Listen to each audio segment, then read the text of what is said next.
کأنہن الیاقوت والمرجان، گویا وہ لعل اور مونگا ہیں۔ تفسیر صراط الجنان میں ہے یعنی جنتی حوریں صفائی اور خوش رنگی میں لعل اور مونگے پتھر کی طرح ہیں۔ جنتی حوروں کی صفائی اور خوش رنگی۔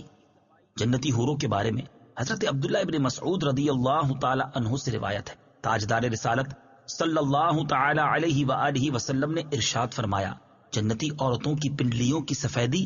70 جوڑوں کے نیچے سے نظر آئے گی، یہاں تک کہ پنڈلیوں کا گودا بھی نظر آئے گا، اور یہ اس لیے کہ اللہ تعالیٰ ارشاد فرماتا ہے کأنہن الیاقوت والمرجان،